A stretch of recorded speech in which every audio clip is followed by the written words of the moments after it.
한양 도성 밖 인정마저 끊긴 북한산 자락 아래에는 금방이라도 쓰러질 듯 위태로운 초가 삼간이 하나 있었습니다.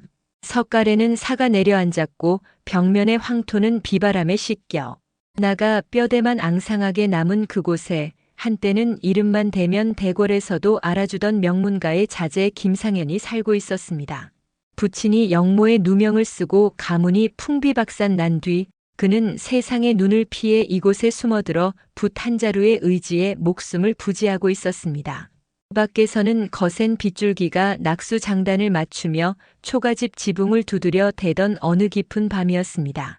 상현은 텅 빈 뱃속에서 들려오는 천둥 소리에 책장에서 눈을 떼고는 쓴웃음을 지었습니다. 허허, 이놈의 뱃속에는 대체 어떤 거대한 짐승이 살기에 이리도 요란하게 울어대는지 모르겠구나. 야야, 조용히 좀 하거라. 주인은 선비인데 속에서 우는 짐승은 어찌 이리도 천박하단 말이냐. 상현은 빈 물그릇을 들어 입안에 맹물만 축였습니다. 하루 종일 남의 집 족보를 필사해주고 받은 푼돈은 이미 며칠 전 떨어진 지 오래였고 남은 것이라고는 구멍난 무명옷 한 벌과 낡은 붓 몇 자루뿐이었습니다. 그는 텅 빈 솥뚜껑을 열어보았다가 먼지만 풀썩 일자 다시 닫으며 혼잣말을 중얼거렸습니다. 그래도 이 솥단지가 나보다 팔자가 좋구나.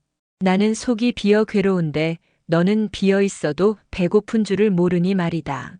혹시 아느냐, 내일이면 지나가던 까치라도 쌀 한 톨 물어다 줄지. 아니면 비바람에 산산불이라도 굴러 들어올지 누가 알겠느냐. 그는 농담처럼 말을 뱉었지만 가슴 한구석이 아릿해 오는 것은 어쩔 수 없었습니다. 어린 시절 비 오는 날이면 어머니가 부쳐주시던 고소한 빈대떡 냄새가 코끝을 스치는 듯 했습니다. 따뜻한 아랫목에서 아버지는 글을 읽으시고 자신은 그 곁에서 장난을 치던 그 평화로운 풍경이 이제는 꿈결보다 먼 옛일이 되어버렸습니다. 부모님의 시신조차 제대로 거두지 못하고 도망치듯 살아남은 자신의 처지가 서러워 상현의 눈가에 뜨거운 눈물 한 방울이 맺혔습니다. 부모님, 불효한 자식은 이리 구차하게 목숨을 이어가고 있습니다. 차라리 그날 함께 갔더라면 이런 배고픔도 이런 그리움도 몰랐을 터인데 말입니다. 상현은 낡은 소매로 눈물을 훔치며 다시 붓을 잡으려 했습니다. 바로 그때였습니다. 쏴 내리는 빗소리 사이로 아주 가냘프고 조심스러운 소리가 들려왔습니다. 똑똑 똑똑. 그것은 바람에 흔들리는 나뭇가지 소리도 처마에서 떨어지는 빗방울 소리도 아니었습니다. 분명 누군가 문을 두드리는 소리였습니다. 상현은 소스라치게 놀라며 문 쪽을 응시했습니다. 이 깊은 산속에 그것도 이 비바람이 몰아치는 밤에 누가 찾아온단 말입니까? 혹시 나를 잡으러 온 관군인가 싶어 가슴이 철렁 내려앉았습니다. 계십니까? 실례지만 잠시 비를 피할 수 있을까 하여 찾아왔습니다. 문 밖에서 들려온 것은 예상 밖으로 맑고 고운 여인의 목소리였습니다. 상현은 멍하니 입을 벌린 채 한동안 아무 말도 하지 못했습니다. 귀신인가? 아니면 산속의 여우가 둔갑이라도 한 것인가? 그는 옆에 있던 낡은 빗자루를 마치 칼이라도 되는 양치켜 들고 조심스럽게 문으로 다가갔습니다. 누구시오? 이 밤중에 여인이 여긴 어찌 알고 찾아왔단 말이오?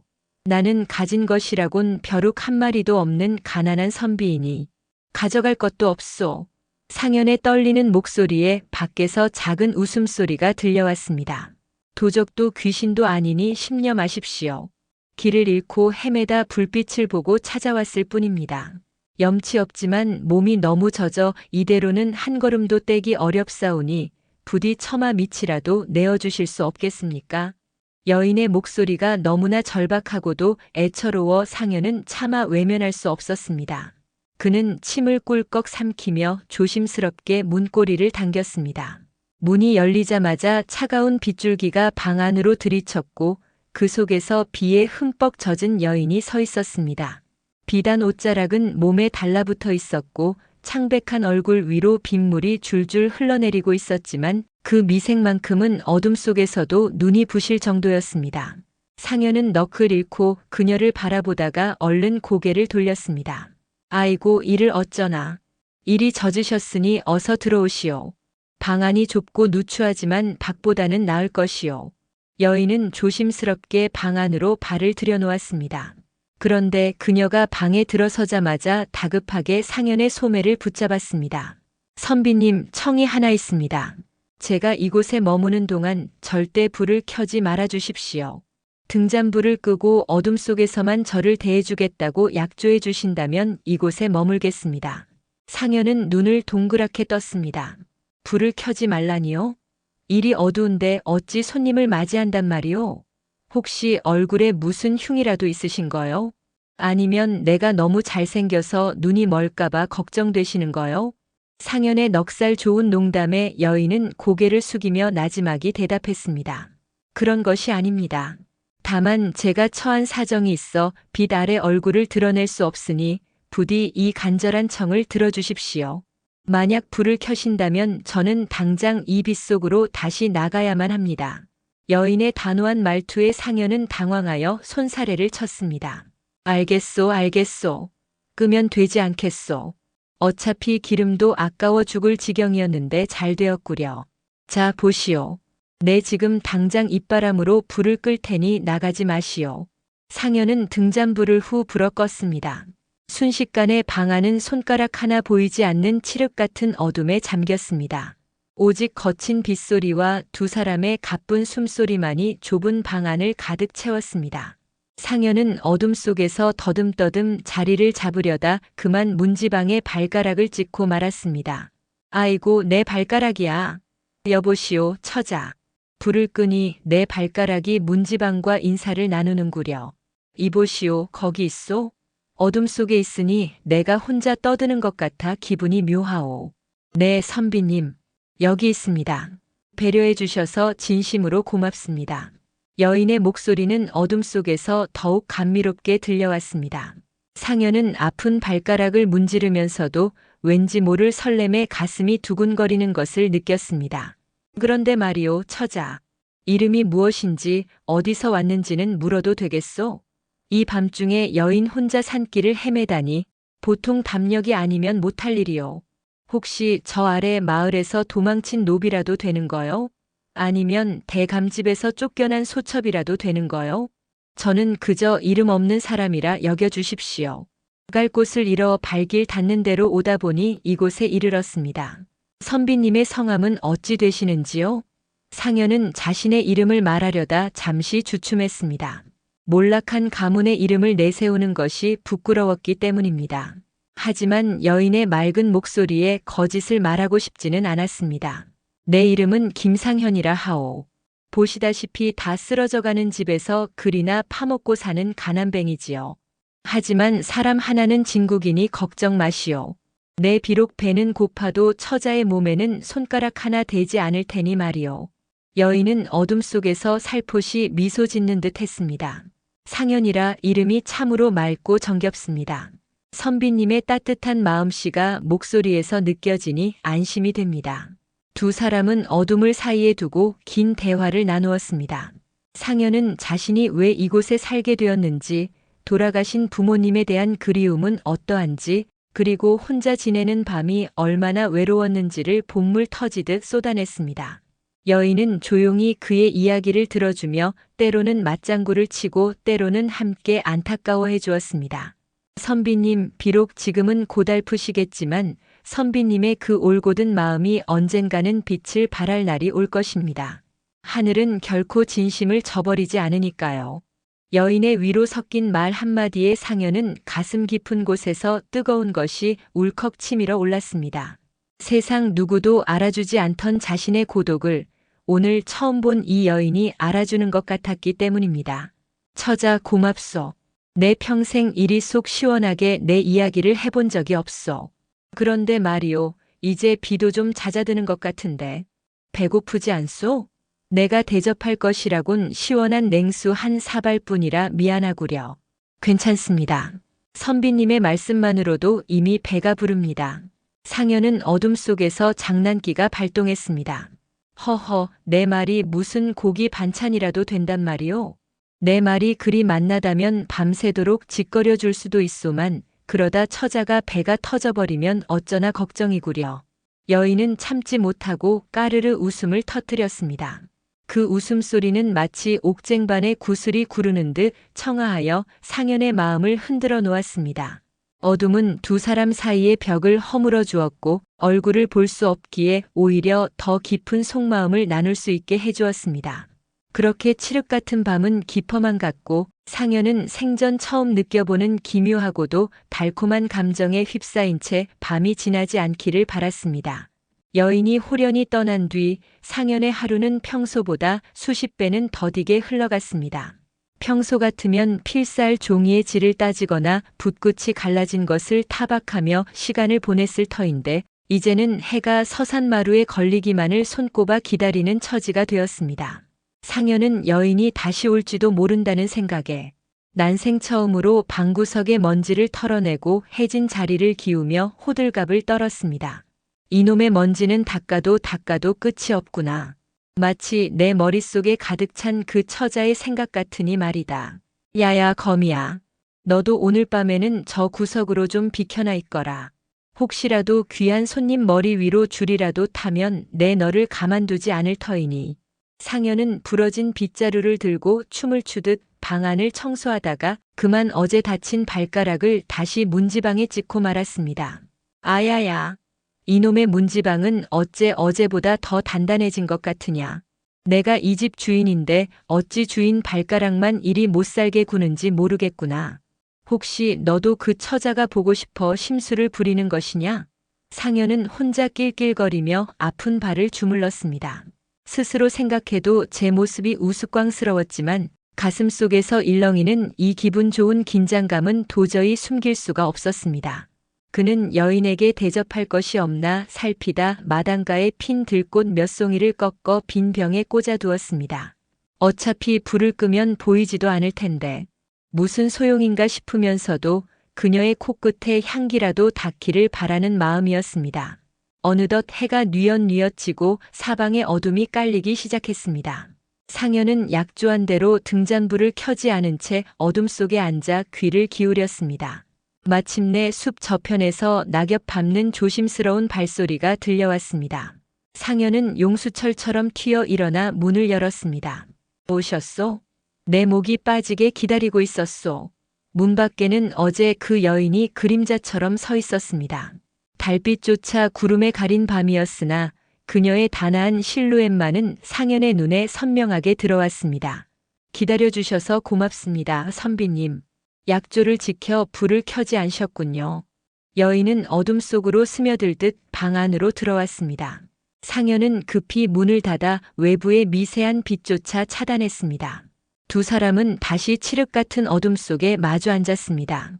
방 안에는 상현이 낮에 꽂아둔 들꽃 향기가 은은하게 퍼져나갔습니다. 어디선가 좋은 향기가 납니다. 선비님 방에서 이런 향이 날 줄은 몰랐습니다. 여인의 목소리에 상현은 쑥스러운 듯 뒷머리를 극적였습니다. 허허, 처자가 온다기에 마당에 풀떼기 몇 개를 잡아다 가둬두었소. 보이지는 않겠지만 향이라도 처자의 마음을 달래줄 수 있다면 그것으로 좋카오. 그런데 처자, 오늘 하루는 어찌 보내셨소? 밥은 거르지 않았소? 여인은 잠시 침묵하다가 작게 한숨을 내쉬었습니다. 그 한숨 소리에 상현의 마음도 덩달아 가라앉았습니다. 그저 숨어 지내는 처지의 하루가 길고도 고달팠습니다. 빛이 있는 세상에서는 죄인처럼 고개를 숙여야 하고 오직 이 어둠 속에서만 온전히 숨을 쉴 수 있으니 말이옵니다. 그녀의 목소리에는 깊은 슬픔이 배어 있었습니다. 상현은 어둠 속에서 그녀의 손을 잡고 싶은 충동을 억누르며 나지막이 물었습니다. 어찌 그리 가슴 아픈 말씀을 하시오. 대체 어떤 사연이 있기에 빛을 피해야 한단 말이오? 내 비록 힘없는 선비이나 처자의 억울함을 들어줄 귀와 함께 아파해줄 가슴은 가지고 있어. 선비님, 저는 사실 이 세상에 있어서는 안 될 사람일지도 모릅니다. 여인의 목소리가 가늘게 떨리기 시작했습니다. 그녀는 조심스럽게 자신의 이야기를 꺼내놓았습니다. 그녀는 본래 명문가의 귀한 따님이었으나 간신의 모함으로 가문이 멸문지화를 당하고 홀로 살아남아 쫓기는 신세라고 했습니다. 권세가인 이 판서라는 자가 그녀의 미모를 탐내어 첩으로 삼으려 했고 이를 거부하고 도망치다 얼굴에 큰 화상을 입었다는 것이었습니다. 이 흉측한 얼굴을 보시면 선비님께서도 필시 저를 멀리하실 것입니다. 그래서 불을 켜지 말라 청한 것이옵니다. 제게 남은 것은 이 비루한 목숨과 어둠뿐인데 선비님의 따뜻한 말씀이 차마 끊어내지 못한 미련이 되어 저를 자꾸 이곳으로 이끕니다. 여인은 참았던 눈물을 터뜨렸습니다.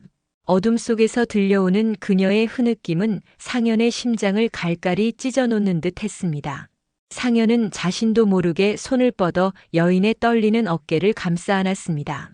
여인은 깜짝 놀라 몸을 움츠렸으나 상현은 그녀를 놓아주지 않았습니다. 처자, 울지 마시오. 얼굴에 흉이 있으면 어떻고 신분이 무엇이면 어떻소. 내 눈에는 처자의 고운 마음씨가 등불보다 밝게 보이는데 말이오. 나 또한 역적의 자식으로 낙인 찍혀 숨어 사는 처지 아니오. 우리는 닮은 점이 참으로 많구려. 흉측한 것은 처자의 얼굴이 아니라 무고한 사람들을 짓밟는 그자들의 마음이요. 상현의 눈에서도 뜨거운 눈물이 흘러내려 여인의 어깨를 적셨습니다. 서로의 아픔을 확인한 두 사람은 어둠 속에서 한참 동안 서로를 의지한 채 눈물을 흘렸습니다. 그것은 단순한 동정이 아니라 모진 세상을 견뎌온 두 영혼이 서로를 알아보는 교감의 눈물이었습니다. 한참을 울고 난 뒤 상현은 분위기를 바꾸려 코를 팽 풀며 짐짓 밝은 목소리로 말했습니다. 아이고, 내 정신 좀 보시오.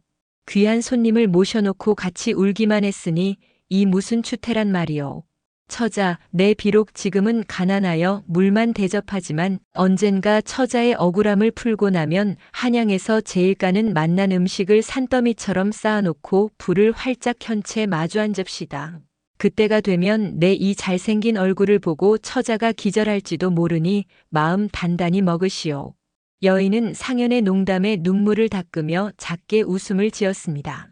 선비님의 그 호언장담이 정말로 이루어질 날이 올까요? 오고 말고 보시오. 내가 이래 봬도 꿈 하나는 잘 꾸는 사람 아니오. 어젯밤에는 꿈속에서 내가 임금님과 바둑을 두었는데 임금님이 내 수에 감탄하여 1등 공신으로 삼겠다고 하시더이다. 그러니 처자도 나만 믿고 기다려보시오. 두 사람은 밤이 깊어가는 줄도 모르고 이야기를 나누었습니다. 어둠은 더 이상 공포나 은폐의 공간이 아니었습니다. 그것은 두 사람만의 포근한 안식처이자 세상의 풍파로부터 지켜주는 든든한 성벽과도 같았습니다. 상현은 그녀에게 아름다운 시 구절을 읊어주었고 여인은 그 시에 담긴 뜻을 풀이하며 상현의 학식에 감탄했습니다. 하지만 야속하게도 새벽닭은 다시 울었습니다. 여인은 어제와 마찬가지로 서둘러 자리를 털고 일어났습니다. 벌써 시간이 일이 되었군요. 이제 저는 가봐야 합니다. 아니, 벌써 말이오? 해가 뜨면 길 찾기가 더 쉬울 텐데. 왜 서두르시오? 상현이 아쉬운 마음에 소매를 붙잡으려 했지만 여인은 이미 문가로 향하고 있었습니다. 약조하지 않으셨습니까? 저는 밝은 곳에서는 머물 수 없습니다. 오늘 밤 해가 지고 달이 뜨면 다시 찾아오겠습니다. 그때까지 부디 몸 성히 계십시오. 여인은 대답을 들을 새도 없이 문을 열고 밖으로 나갔습니다. 상현이 급히 문을 열고 밖을 내다보았을 때는 이미 안개. 자욱한 산길 너머로 그녀의 모습은 흔적도 없이 사라진 뒤였습니다. 마당에는 밤새 내린 비에 젖은 흙 위로 작은 발자국조차 남아있지 않았습니다. 상현은 멍하니 서서 그녀가 머물던 자리를 바라보았습니다. 어둠 속에서 나누었던 그 향기로운 대화와 따뜻한 온기가 꿈만 같아 그는 자신의 뺨을 꼬집어 보았습니다. 꿈이 아니었어. 분명히 여기 있었는데. 그는 여인이 앉았던 자리에 손을 대보았습니다. 아직 미미하게 남아있는 온기가 그녀가 실제했음을 말해주고 있었습니다. 산자락의 밤은 낮보다 일찍 찾아오고 그 깊이 또한 가늠할 수 없을 만큼 깊었습니다. 상현에게 그 어둠은 이제 두려움이 아닌 간절한 기다림의 시간이 되었습니다. 해가 서산 너머로 꼬리를 감추기 무섭게 그는 마당으로 나가 산 아래를 살폈습니다. 혹여 그녀의 발걸음이 늦어지지는 않을지 혹은 오다가 험한 산길에 발이라도 삐끗하지는 않았을지 걱정하는 마음이 태산 같았습니다. 그러던 어느 날 오후 마을에서 시시콜콜한 소식을 물어 나르기 좋아하는 박서방이 웬일인지 상현의 오두막까지 헐떡이며 올라왔습니다. 이보게 김선비, 자네 정말 괜찮은 건가? 얼굴이 반쪽이 됐구먼. 마을 사람들은 자네가 밤마다 요물한테 홀려서 전기를 빨리고 있다고 난리도 아니네. 어젯밤에도 여기서 여자 웃음소리가 났다던데 정말인가? 상현은 가슴이 철렁했지만 짐짓 태어난 척하며 넋살을 부렸습니다. 허허 박서방. 전기를 빨리긴 누가 빨린단 말이오? 내 얼굴이 반쪽이 된 건 전기 때문이 아니라 배가 고파서 그런 것이오. 그리고 여자 웃음소리라니 자네 귀가 먹어도 한참 먹었구려. 그건 내가 하도 배가 고파서 헛것이 보여 혼자 실성한 듯 웃은 소리요. 아, 그리고 내 방에 요물이 하나 살긴 하지요. 아주 무시무시한 놈이요. 박서방은 눈을 커다랗게 뜨고 침을 꿀꺽 삼키며 상현의 곁으로 바짝 다가앉았습니다. 무시무시한 요물이라니. 그게 대체 무엇인가? 내 뱃속에 사는 거대한 거지 요물 말이오. 이놈은 먹어도 배가 고프다며 밤마다 울부짖는데 그 소리가 가끔은 처량한 여인네 곡소리처럼 들리기도 하고 가끔은 자지러지는 웃음소리처럼 들리기도 한다오. 자네 혹시 그 요물을 잠재울 쌀 한 톨이라도 가져왔소? 없으면 얼른 내려가 보시오. 요놈이 배가 고파서 이번엔 박서방 자네를 잡아먹겠다고 난리니 말이오. 상현이 왁 하고 달려드는 신용을 하자 겁 많은 박서방은 아이고 나 살려라 하며 신발짝이 벗겨지는 줄도 모르고 산 아래로 도망을 쳤습니다. 멀어져가는 박서방의 뒷모습을 보며 상현은 낄낄거리고 웃었지만 이내 안색이 어두워졌습니다. 마을 사람들의 의심이 이 정도라면 조만간 관가에 고변이라도 들어갈까 두려웠기 때문입니다. 그날 밤 여인은 평소보다 조금 늦게 도착했습니다. 어둠 속에서 들려오는 그녀의 숨소리가 유난히 가쁘게 느껴졌습니다. 상현은 급히 그녀를 방 안으로 맞아들이고 문을 걸어 잠갔습니다. 늦으셨구려. 혹시 오는 길에 무슨 일이라도 있었던 것이오? 선비님, 산 아래 마을 분위기가 예사롭지 않습니다. 낯선 사내들이 마을 주막을 뒤지며 누군가를 찾고 있다는 소문이 돌고 있어요. 아무래도 이 판서의 수하들이 저를 찾아 여기까지 당도한 모양입니다. 여인의 목소리는 공포로 가득 차 있었습니다. 상현은 그녀의 차가운 손을 꽉 잡았습니다. 어둠 속이라 얼굴은 보이지 않았지만 그녀가 얼마나 떨고 있는지 손끝을 통해 고스란히 전해졌습니다. 걱정 마시오. 내가 여기 있지 않소. 그들이 이 깊은 산속까지 뒤지려면 한참은 걸릴 것이오. 그리고 혹여 여기까지 온다 해도 내 목숨을 걸고 처자를 지켜낼 것이니 부디 안심하시오. 상현의 단호한 말에 여인은 참았던 눈물을 쏟아냈습니다.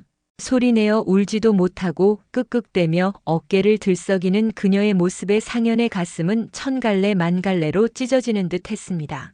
선비님, 저는 정말 어리석은 사람입니다. 저 하나 살겠다고 선비님까지 위험에 빠뜨리고 있으니 이 일을 어찌하면 좋겠습니까?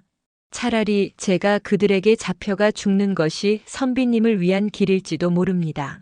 저 같은 것 때문에 선비님의 귀한 목숨이 위태로워지는 것을 저는 견딜 수가 없습니다.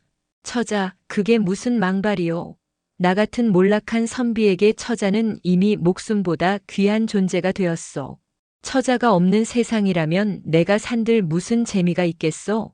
어둠 속에서 처자와 나누는 이 대화들이 내게는 유일한 삶의 이유가 되었단 말이오.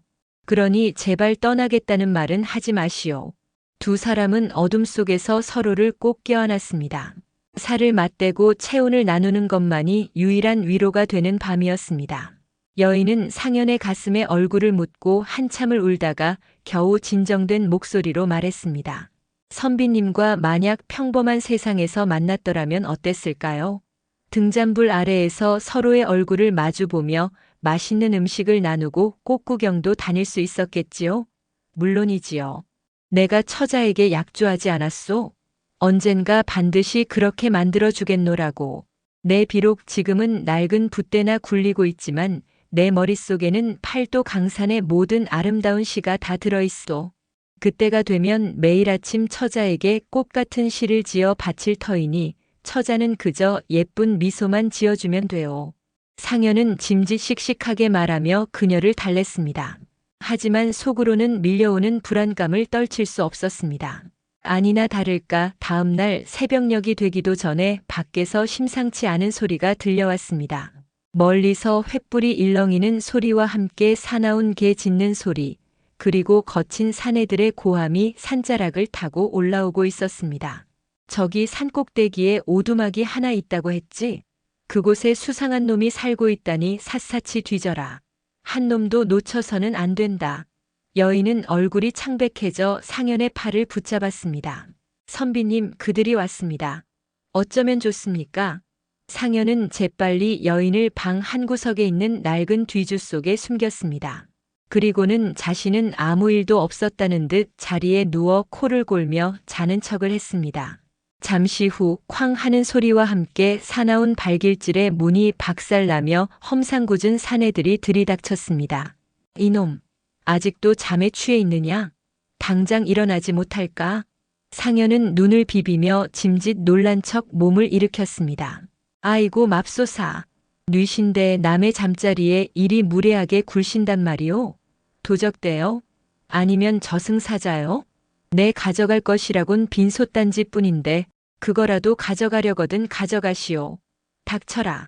이 판서댁에서 잃어버린 계집을 찾으러 왔다. 이 근방에서 여자를 보았다는 제보가 있는데 숨겨준 것이냐? 사내들은 방 안을 닥치는 대로 뒤엎기 시작했습니다. 상현은 심장이 터질 듯 두근거렸지만 짐짓 억울하다는 듯 가슴을 쳤습니다. 여자라니요. 보시다시피 내 꼴을 좀 보시오. 여자 근처에도 못 가게 생기지 않았소? 여자 구경 못한 지가 하도 오래되어 이제는 암탉만 봐도 가슴이 떨리는 처지인데 어디서 여자를 숨긴단 말이오? 제발 사람 잡지 말고 어서 나가시오. 사내 중 우두머리로 보이는 자가 상현의 멱살을 움켜쥐었습니다. 입만 살았구나. 만약 거짓말이라면 내 놈의 혓바닥을 뽑아버릴 것이다. 저 뒤주도 열어봐라. 사내 중 하나가 여인이 숨어있는 뒤주 쪽으로 다가갔습니다. 뒤주 뚜껑에 손을 대는 순간 상현은 자신도 모르게 숨을 멈췄습니다. 만약 여기서 들통난다면 모든 것이 끝이었습니다. 그는 절박한 심정으로 하늘에 빌고 또 빌었습니다. 에이 대장. 여기는 쥐새끼 한 마리 살기 힘들 정도로 낡았습니다. 뒤주도 비어있네요. 이런 거지 소굴에 그 귀한 아가씨가 있을 리 없지 않습니까? 뒤주를 대충 훑어본 사내가 툴툴거리며 물러났습니다. 우두머리는 못마땅한 듯 침을 뱉고는 상현을 내동댕이 쳤습니다. 운 좋은 줄 알아라. 혹시라도 수상한 여자를 보거든 즉시 신고해라. 만약 숨겨준 사실이 드러나면 내 목숨은 없는 줄 알아. 사내들은 폭풍처럼 들이닥쳤다가 다시 어둠 속으로 사라졌습니다. 횃불 소리가 멀어지고 주위가 고요해지자 상현은 그제야 다리에 힘이 풀려 주저앉았습니다. 그는 떨리는 손으로 뒤주 문을 열었습니다. 그 안에는 여인이 공포에 질려 숨도 제대로 쉬지 못한 채 웅크리고 있었습니다. 처자, 이제 괜찮소. 그들이 갔소. 상현은 여인을 끌어안고 다독였습니다. 여인은 상현의 품에 안겨 한참을 파르르 떨었습니다. 죽음의 문턱까지 갔다 온 듯한 긴장감에 두 사람의 옷은 땀으로 흠뻑 젖어 있었습니다. 선비님, 이제 어쩌면 좋습니까? 그들이 곧 다시 올 것입니다. 알고 있소. 하지만 절대 처자를 내어주지는 않을 것이오. 내일 밤 우리가 이곳을 떠나야겠소. 더 깊은 산속으로 가든 아예 먼 지방으로 도망치든 해야겠소. 칠흑 같은 어둠이 내려앉은 야심한 시각, 상현은 서둘러 짐을 챙기기 시작했습니다. 짐이라고 해봐야 낡은 붓 몇 자루와 벼루 하나, 그리고 여인이 남기고 간 듯한 작은 비단 손수건이 전부였습니다. 그는 구멍난 괴나리 보찜을 짊어지고는 방 한구석에서 초조하게 기다리던 여인에게 손을 내밀었습니다. 이제 이 정든 오두막을 떠나야 할 시간이었습니다. 비록 쓰러져가는 집이었으나 그녀와 처음 만난 곳이자 짧은 행복을 누렸던 장소를 떠나려니 발길이 떨어지지 않았지만 뒤를 쫓는 이 판서의 수하들을 생각하면 한시도 지체할 여유가 없었습니다. 처자 준비되었소? 내 짐을 싸다 보니 세상에나 이 낡은 붓대만 한 보따리구려. 남들은 금은 보화를 챙겨 도망간다는데 나는 이까짓 나무 막대기 몇 개를 목숨처럼 챙기고 있으니 참으로 기가 막힌 선비 아니오? 혹시 나중에 우리가 배가 고파지면 이 붓대를 씹어 먹으며 허기를 달래야 할지도 모르겠소. 그럴 때는 처자가 옆에서 내가 붓을 씹는 박자에 맞춰 노래라도 한 가락 뽑아주어야 하오. 상현은 긴장한 여인의 마음을 풀어주려 일부러 실없는 소리를 던졌습니다. 여인은 어둠 속에서 그의 손을 잡으며 작게 대답했습니다. 선비님의 붓은 세상 무엇보다 귀한 보물입니다. 그 붓으로 저를 위해 시를 써주신다고 약조하지 않으셨습니까? 그 약조를 지키실 때까지 제가 꼭 곁에서 노래를 불러드리지요. 다만 제 목소리가 너무 처량하여 길 가던 도깨비가 형님 하자며 달려들까 걱정입니다. 여인의 재치 있는 대꾸에 상현은 소리 죽여 껄껄 웃었습니다. 두 사람은 조심스럽게 오두막 문을 열고 밖으로 나섰습니다. 달빛마저 구름에 가려 앞이 잘 보이지 않았으나 상현은 매일같이 오르내리던 산길이었기에 여인의 손을 이끌며 한 걸음 한 걸음 내디뎠습니다. 숲속은 사나운 짐승의 울음소리와 나뭇잎 부딪히는 소리로 가득하여 금방이라도 무엇인가 튀어나올 것만 같은 공포가 엄습했습니다. 산길은 험하고 가팔랐습니다. 평소 안채에서 고이 자란 여인에게 이런 야산의 밤길은 고역일 수밖에 없었습니다. 가시덩굴에 옷자락이 걸려 찢어지고 날카로운 돌부리에 발을 부딪히는 일이 허다했습니다. 하지만 여인은 단 한 번의 신음조차 내지 않고 묵묵히 상현의 뒤를 따랐습니다. 상현은 그런 그녀가 안쓰러워 잠시 너럭 바위에 앉아 쉬어가기로 했습니다. 조금만 더 힘을 내시오. 고개 하나만 넘으면 아는 지인이 운영하는 작은 암자가 하나 있어. 거기서 며칠 몸을 추스르고 남쪽으로 내려갈 방법을 찾아봅시다. 발이 많이 아프지요? 내가 업어주겠다고 해도 싫다 하시니 내 마음이 참으로 무겁소. 선비님, 제 걱정은 마십시오. 선비님이야말로 얇은 도포 자락 하나로 이 찬 기운을 어찌 견디고 계십니까? 저 때문에 평생 닦아온 학업도 포기하시고 이런 험한 길을 걷게 되셨으니 저는 그저 죄스러운 마음뿐입니다. 여인의 목소리가 젖어들었습니다. 상현은 그녀의 곁으로 다가앉아 자신의 넓은 소매로 그녀의 어깨를 감싸 안았습니다.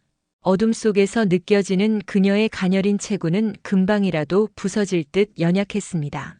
처자, 그런 말씀 마시오. 학문이란 것이 결국 사람답게 살기 위해 배우는 것 아니오? 내 곁에 소중한 사람 하나 지키지 못하면서 천권 만권의 책을 읽은들 무슨 소용이 있겠소. 나는 지금이 내 인생에서 가장 보람찬 순간이라 생각하오. 평생 종이 위에서만 찾던 의리와 사랑을 지금 몸소 실천하고 있지 않소? 그러니 미안해하지 마시오. 오히려 나를 택해준 처자에게 내가 더 고마울 따름이요. 상현의 진심 어린 말에 여인은 결국 참았던 울음을 터뜨리고 말았습니다. 그녀는 상현의 가슴에 얼굴을 묻고 한동안 어깨를 들썩이며 울었습니다. 세상의 모든 부귀영화를 누리던 시절보다 지금 이 차가운 산길 위에서 자신을 온몸으로 감싸주는 이 가난한 선비의 품이 훨씬 따뜻하고 아늑하게 느껴졌습니다. 그녀는 자신의 기구한 운명이 원망스러우면서도 그 운명 끝에서 만난 이 남자가 너무나 소중하여 가슴이 저려왔습니다. 선비님, 만약 우리가 다시 태어난다면 그때는 제가 아주 평범한 농가의 딸로 태어나게 해달라고 빌겠습니다. 선비님은 그 옆집에 사는 듬직한 청년으로 태어나 주십시오. 그래서 남들처럼 해가 뜨면 밭을 갈고 해가 지면 호롱불 아래에서 서로 마주보며 소박한 밥상을 나누는 그런 평범한 삶을 살고 싶습니다. 지금처럼 불을 끄고 숨어 지내는 것이 아니라 선비님의 환한 얼굴을 마음껏 보며 웃고 싶습니다. 여인의 눈물 섞인 고백에 상현도 눈시울이 붉어졌습니다. 그는 그녀의 머리카락을 조심스럽게 쓰다듬으며 대답했습니다. 그리 될 것이요. 아니, 다음 생까지 기다릴 것 없소. 이번 생에 반드시 그리 만들어주겠소. 내 약조하오. 처자의 얼굴에 환한 미소가 피어날 때까지 내가 처자의 등불이 되어 앞길을 비추겠소. 그러니 이제 그만 눈물을 거두시오. 처자가 울면 내 마음에는 비가 내려 앞길이 더 보이지 않게 된단 말이오. 상현은 짐짓 장난스럽게 말하며 그녀의 눈물을 닦아주었습니다. 다시 길을 재촉하여 산등성이를 넘었을 무렵이었습니다. 평온하던 숲속의 공기가 갑자기 차갑게 얼어붙었습니다. 멀리 산 아래에서 수십 개의 횃불이 일렬로 늘어서서 이쪽을 향해 빠르게 올라오는 것이 보였습니다. 횃불의 불빛은 어둠을 찢어발기며 무서운 기세로 다가왔습니다. 저기 보십시오. 이 판서의 수하들입니다. 벌써 여기까지 쫓아온 모양입니다. 여인은 소스라치게 놀라며 상현의 팔을 붙잡았습니다. 상현은 급히 주위를 둘러보았으나 그들이 서 있는 곳은 사방이 트인 능선이라 마땅히 숨을 곳이 없었습니다. 추격자들의 고함 소리가 바람을 타고 생생하게 들려왔습니다. 이쪽이다. 발자국이 선명하니 멀리 가지 못했을 것이다. 샅샅이 뒤져라. 여자를 잡는 자에게는 큰 상을 내릴 것이니 한 놈도 빼놓지 마라. 상현은 입술을 깨물었습니다. 생각보다 추격이 너무 빨랐습니다. 그는 여인의 손을 꽉 잡고 가파른 비탈길을 내려가기 시작했습니다. 처자 뛰어야 하오. 내 손을 절대 놓지 마시오. 만약 무슨 일이 생기면 처자는 무조건 앞만 보고 달리시오. 내가 뒤를 막겠소. 안 됩니다, 선비님. 어찌 저 혼자 두고 가시려 합니까? 가시려거든 저를 베고 가십시오. 여인은 울부짖으며 상현을 붙잡았습니다. 하지만 상현은 단호했습니다. 그는 여인을 이끌고 덤불 속을 헤치며 필사적으로 달렸습니다. 숨이 턱끝까지 차오르고 다리가 천근만근 무거워졌지만 멈출 수 없었습니다. 뒤에서는 횃불의 불빛이 점점 더 가까워지며 숲 전체를 붉게 물들이고 있었습니다. 상현과 여인은 깎아지른 듯한 절벽 끝에 다다랐습니다. 더는 갈 곳이 없었습니다. 뒤편에서는 수십 명의 사내들이 칼을 뽑아든 채 서서히 포위망을 좁혀오고 있었습니다. 횃불에 흔들리는 불빛 사이로 우두머리 사내의 비열한 웃음소리가 들렸습니다. 이제 끝이다, 이 쥐새끼 같은 놈들아. 감히 이 판서 대감의 여자를 데리고 도망을 쳐? 어서 그 계집을 내놓고 항복해라. 그러면 내 놈의 목숨 줄만은 붙여주마. 상현은 여인을 등 뒤로 숨기며 낡은 지팡이를 치켜들었습니다. 그의 눈에는 일찍이 본 적 없는 강인한 결기가 서려 있었습니다. 이 무도한 놈들, 천하의 이 판서가 고작 힘없는 여인 하나를 겁박하려 이 난리를 피운단 말이냐? 하늘이 두렵지도 않으냐? 이 여인은 내 목숨보다 소중한 사람이다. 그녀를 데려가려거든 먼저 내 시신을 넘어야 할 것이다. 허허, 가소로운 놈이로구나. 죽고 싶다면 소원대로 해주마. 사내들이 일제히 달려들려던 찰나였습니다.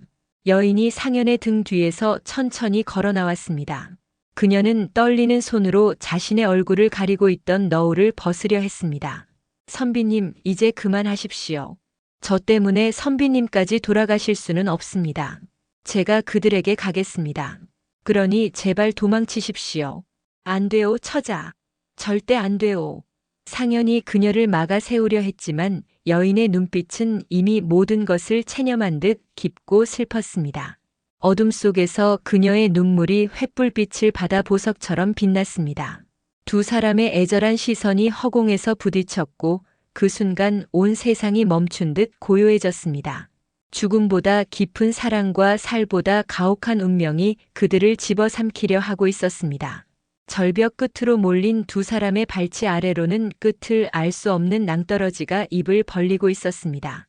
휘몰아치는 산바람에 사내들이 들고 있는 수십 개의 횃불이 미친 듯이 춤을 추며 상현과 여인의 그림자를 기괴하게 늘어뜨렸습니다. 포위망을 좁혀오던 수하들의 우두머리는 상현의 허름한 행색을 비웃으며 칼끝을 겨누었습니다. 이놈아, 죽음 앞에서도 그 가당치 않은 선비질이냐? 그 계집은 본래 우리 대감님의 소유다. 감히 미천한 선비놈이 탐낼 물건이 아니란 말이다.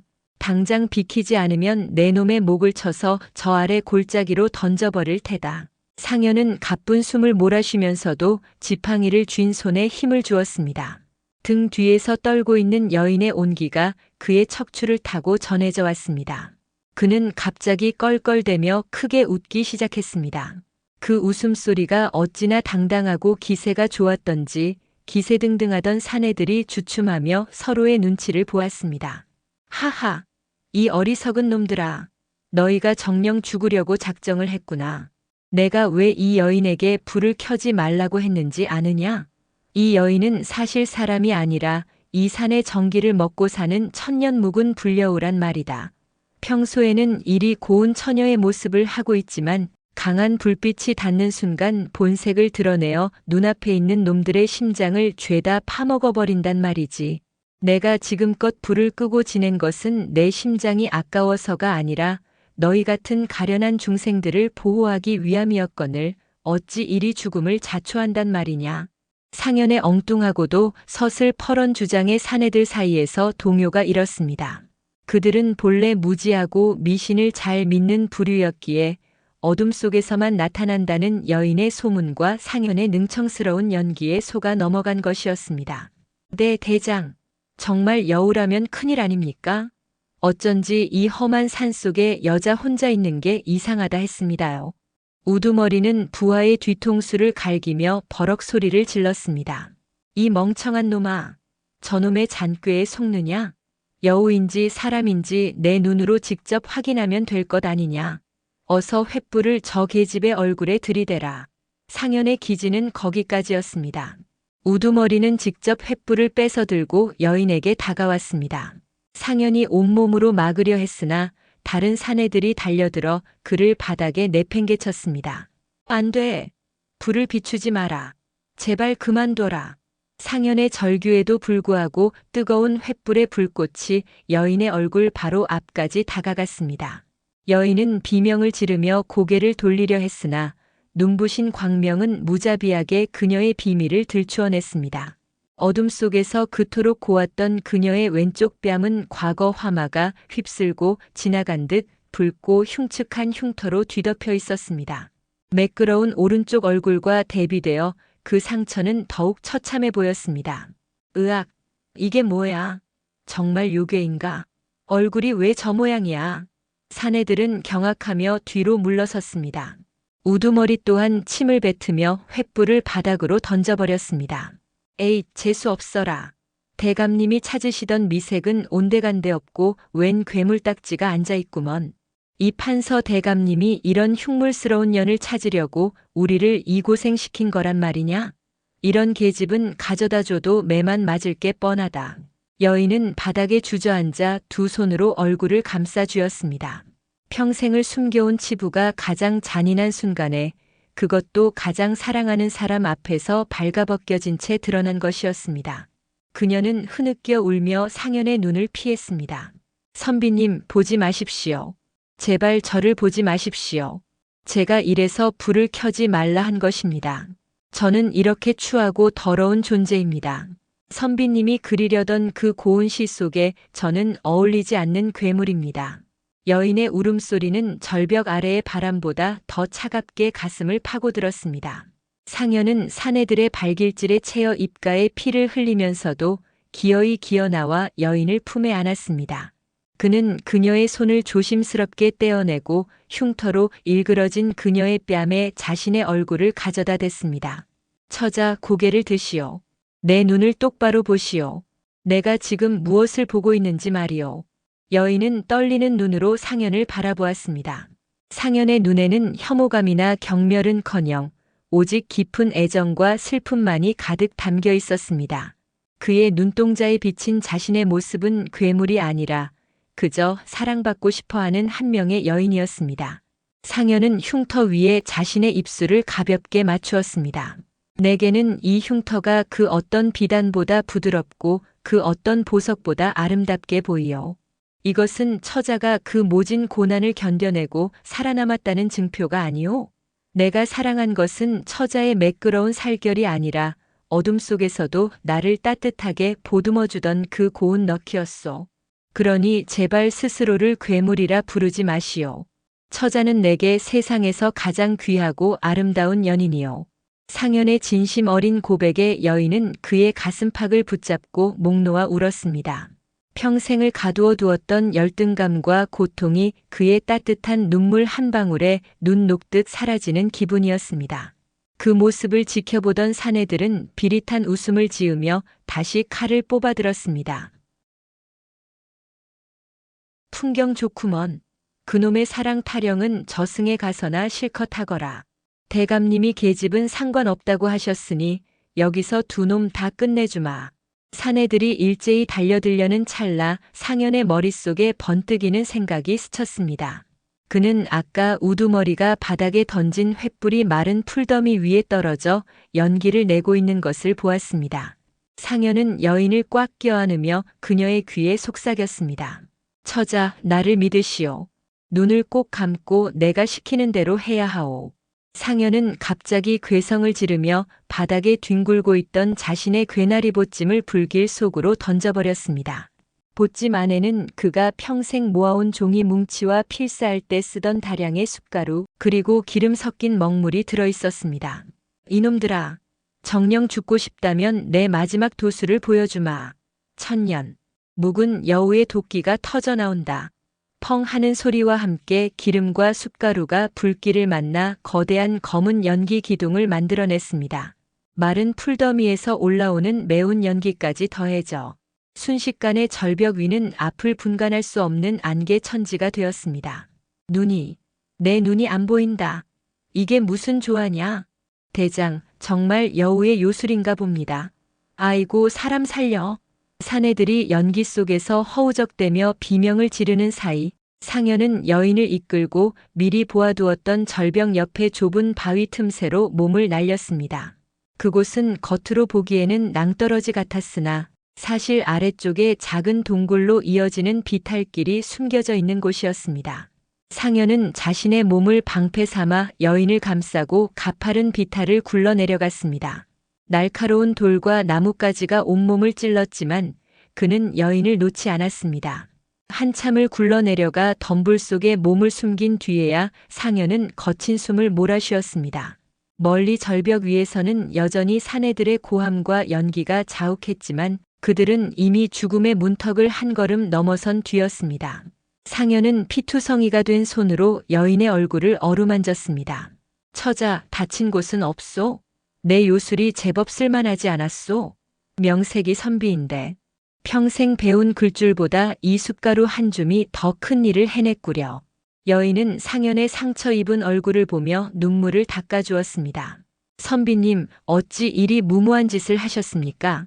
저 같은 것이 무엇이라고 목숨까지 거신단 말입니까? 상현은 그녀의 손을 잡고 부드럽게 웃어 보였습니다. 말하지 않았소? 처자는 내 목숨보다 소중하다고. 이제 우리에게 남은 길은 오직 하나뿐이요. 이 판서의 손이 닿지 않는 곳으로 가서 정말로 불을 밝히고 당당하게 살아가는 것이요. 처자, 나와 함께 가주겠소? 여인은 상현의 품에 깊숙이 안기며 고개를 끄덕였습니다. 어둠은 여전히 그들을 감싸고 있었지만 그들의 마음속에는 그 어떤 횃불보다 밝은 희망의 등불이 켜지고 있었습니다. 비탈길을 구르고 덤불을 헤치며 도망친 끝에 두 사람이 간신히 몸을 숨긴 곳은 산 중턱에 버려진 작은 산신각이었습니다. 오랫동안 사람의 발길이 닿지 않아 지붕은 태반이 썩어 있었고 안에는 거미줄과 먼지가 가득했습니다. 하지만 지금의 그들에게는 이 낡은 공간이 세상 그 어느 궁궐보다 절박한 안식처였습니다. 상현은 여인을 안전한 곳에 앉히고 나서야 안도하는 한숨을 내쉬었으나 이내 그의 몸이 옆으로 힘없이 기울어졌습니다. 비탈을 구르며 날카로운 바위에 옆구리를 깊게 긁힌 데다 아까 사내들에게 맞은 곳곳의 통증이 한꺼번에 몰려온 탓이었습니다. 선비님, 정신 차리십시오. 피가 너무 많이 납니다. 어쩌면 좋단 말입니까? 여인은 당황하여 자신의 저고리 고름을 풀고 치맛단을 찢어 상현의 옆구리를 지혈하려 했습니다. 상현은 고통스러운 와중에도 그녀의 손길이 느껴지자 억지로 눈을 뜨며 희미한 미소를 지어 보였습니다. 허허, 처자. 너무 그리 울지 마시오. 내가 비록 몰락한 선비이나 맷집 하나는 한양도성에서 알아주던 사람 아니오. 내 옆구리에서 나오는 것은 피가 아니라 내 몸에 너무 많이 쌓여있던 학식과 덕망이 넘쳐 흐르는 것이니 걱정 마시오. 이참에 몸이 좀 가벼워지는 것 같아 오히려 기분이 상쾌하구려. 상현의 실없는 농담에 여인은 가슴이 미어지는 듯 했습니다. 그녀는 피로 젖어가는 천 조각을 꽉 누르며 목이 메어 대답했습니다. 이 상황에서도 어찌 그런 농담이 나오십니까? 선비님의 덕망이 이리 붉고 뜨거운 것입니까? 제발 허튼 소리 마시고 기운을 내십시오. 선비님이 잘못되시면 저는 정말로 살아갈 이유가 없습니다. 상현은 그녀의 뺨을 타고 흐르는 눈물을 닦아주고 싶었지만 손을 올릴 기운조차 없었습니다. 그는 가쁜 숨을 몰아쉬며 그녀를 안심시키려 애썼습니다. 처자, 내가 죽긴 왜 죽소. 아직 처자에게 보여줄 환한 세상이 저리 많이 남았는데 말이오.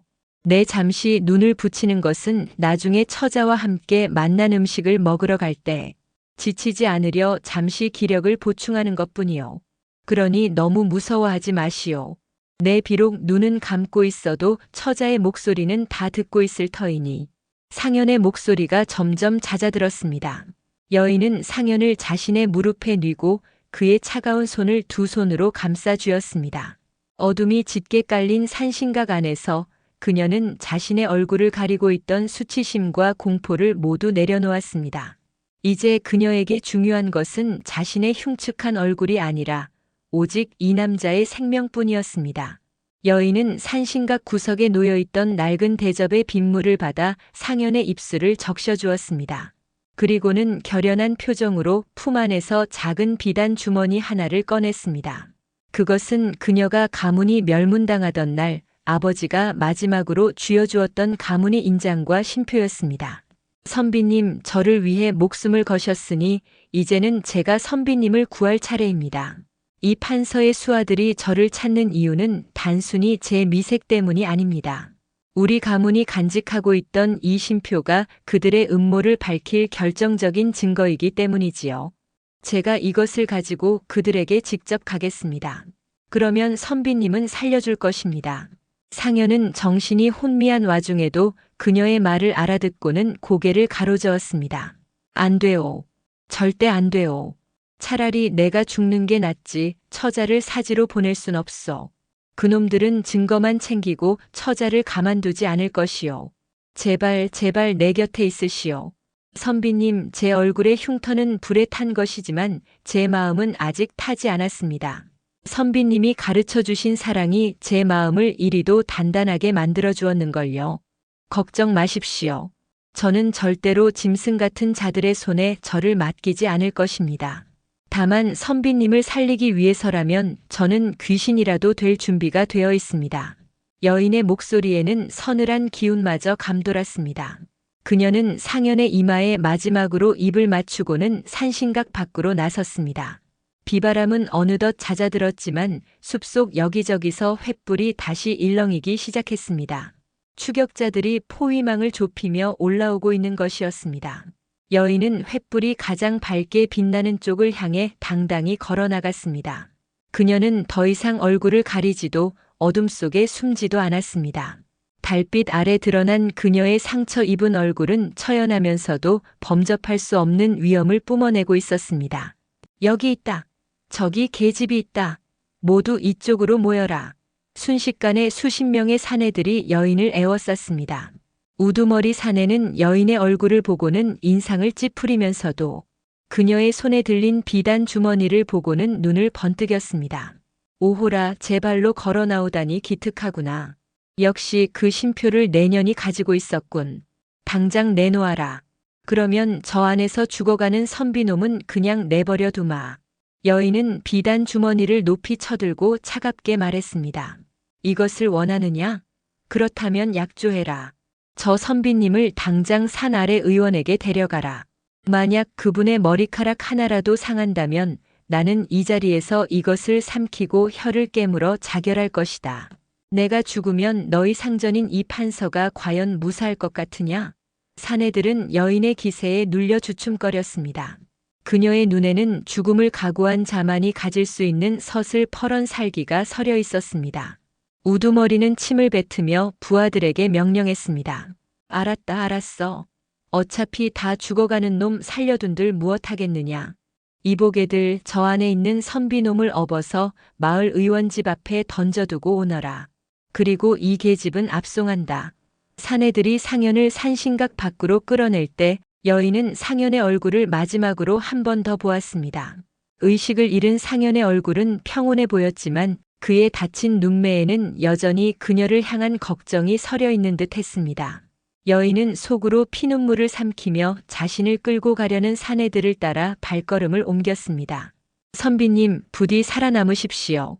선비님이 살아계신 것만으로도 저는 이 지옥 같은 세상에서 매일 밤 행복할 것입니다. 우리가 어둠 속에서 나누었던 그 수많은 약조들, 제가 가슴 깊이 간직하고 가겠습니다. 여인이 끌려가는 길 뒤로 상현의 신음 섞인 목소리가 바람결에 들리는 듯 했습니다. 하지만 그녀는 돌아보지 않았습니다. 자신의 희생이 그를 살릴 수 있는 유일한 길임을 믿었기 때문입니다. 달은 구름 뒤로 숨고 산속에는 다시 정막만이 감돌았습니다. 한 남자를 위해 모든 것을 내던진 여인의 뒷모습 위로 차가운 이슬만 내려앉고 있었습니다. 마을 의원 집 앞에 버려진 상현은 며칠 동안 사경을 헤맸습니다. 의원은 가망이 없다며 고개를 저었지만 상현은 무의식 중에도 누군가의 이름을 끊임없이 불렀습니다. 마을 의원 집의 툇마루 위로 따스한 햇살이 내려앉았을 때 상현은 깊은 늪에서 빠져나오듯 무거운 눈꺼풀을 들어 올렸습니다. 코끝을 찌르는 진한 약재 냄새와 창틀을 두드리는 참새 소리에 그는 자신이 아직 이승의 사람임을 깨달았습니다. 몸을 움직이려 하자 옆구리에서 불길이 이는 듯한 통증이 몰려왔지만 그는 이를 악물고 몸을 일으켰습니다. 곁에서 약사발을 정리하던 의원이 깜짝 놀라 그를 제지했습니다. 이보게 선비, 지금 일어나면 상처가 다 터지네. 자네는 이미 사흘이나 죽어있던 몸이야. 염라대왕과 바둑이라도 두다 이겨서 돌아온 모양인데 제발 자중하게나. 상현은 마른 침을 삼키며 의원의 소매를 붙잡았습니다. 의원님, 나를 여기 데려온 사내들은 어디 있소? 그리고 함께 있던 그 처자는 어찌 되었소? 의원은 안타까운 듯 혀를 차며 고개를 저었습니다. 사내들은 자네를 대문 앞에 던져놓고는 서둘러 한양길로 떠났네. 여자 하나를 말에 태워 압송하는 것 같더군. 보아하니 권세가 집안에 뒤처리 갔던데 자네 같은 선비가 감당할 일이 아니야. 그만 잊고 몸이나 추스르게. 상현은 가슴이 내려앉는 기분이었습니다. 그녀는 자신을 살리기 위해 스스로 호랑이 굴로 들어간 것이었습니다. 그는 비틀거리며 마당으로 내려섰습니다. 의원이 소리를 지르며 말렸지만 상현의 눈에는 이미 광기 어린 결연함이 서려 있었습니다. 허허 의원님, 내가 염라대왕하고 바둑을 둬서 이긴 게 아니라 그 양반이 내 잔소리가 하도 심해서 귀를 막고 도망친 것이오. 내가 아직 이 세상에서 할 말이 산더미처럼 남았는데 어찌 저승에서 썩겠소? 내 걱정은 마시오. 내 뼈는 대나무보다 단단하고 내 고집은 황소보다 세니 말이오. 상현은 의원이 내준 지팡이의 의지에 한양으로 향했습니다. 그는 알고 있었습니다.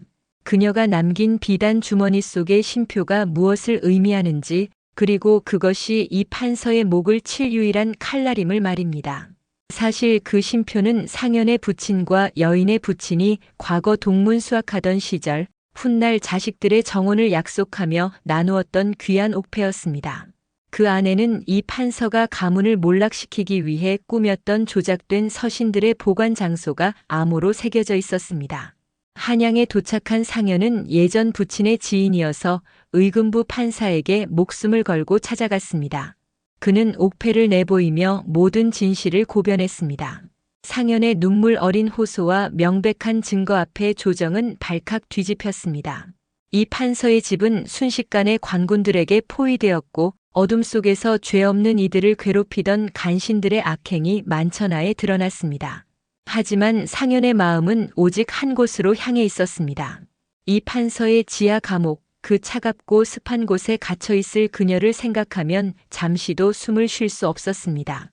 추국이 시작되기도 전에 상현은 관군들을 앞세워 감옥 문을 부수고 들어갔습니다. 감옥 구석 쇠사슬에 묶인 채 쓰러져 있는 가냘픈 형체가 보였습니다.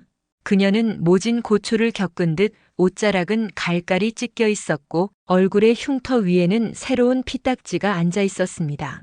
상현은 비명을 지르며 그녀에게 달려갔습니다. 처자, 나요 상현이요. 내가 왔소. 여인은 감기지 않는 눈을 간신히 뜨며 상현을 바라보았습니다. 그녀의 입가에 옅은 경련이 일더니 이내 굵은 눈물방울이 뺨을 타고 흘러내렸습니다. 선비님 꿈인가요? 살아계셨군요. 정말로 살아계셨군요.